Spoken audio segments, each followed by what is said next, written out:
नमस्कार दोस्तों, आप देख रहे हैं इंडियन न्यूज बुक। आज है 16 नवंबर 2025। तो चलिए देखते हैं देश दुनिया की बड़ी खबर।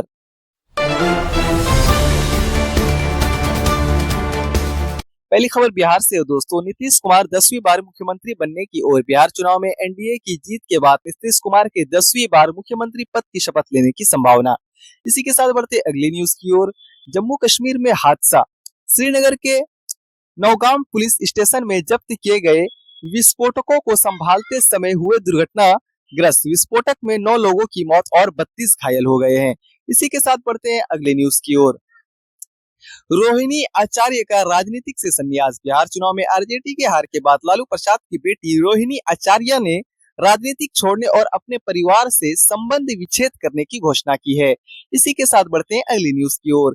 कांग्रेस ने उठाया सवाल। बिहार चुनाव में करारी हार के बाद कांग्रेस ने चुनाव प्रक्रिया में चुनाव आयोग की भूमिका पर सवाल उठाए। राहुल गांधी और मल्लिकार्जुन खड़गे ने की बैठक। इसी के साथ बढ़ते हैं अगली न्यूज की ओर।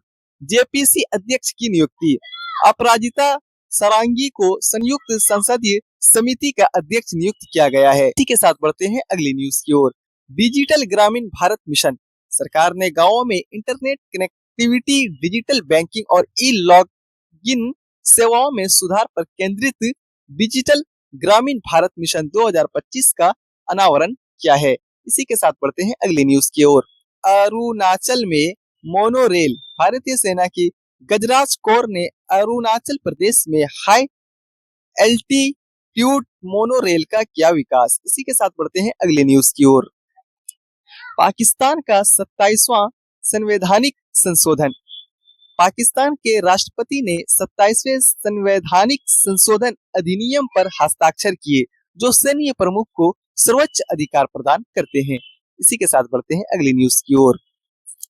G20 शिखर सम्मेलन 2026। G20 शिखर सम्मेलन 2026 मियामी एलोरिडा यूएसए में आयोजित किए जाएंगे। इसी के साथ बढ़ते हैं अगली न्यूज की ओर।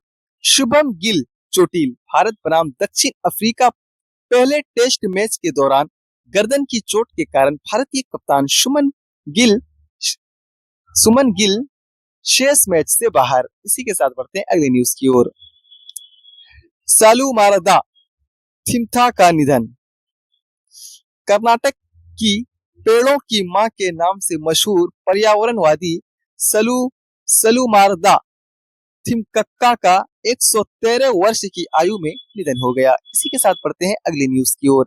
राष्ट्रीय प्रेस दिवस। आज 16 नवंबर राष्ट्रीय प्रेस दिवस मनाया जा रहा है, जो भारत में एक स्वतंत्र और जिम्मेदार प्रेस की भूमिका का जश्न माना जाता है। इसी के साथ बढ़ते हैं अगली न्यूज की ओर।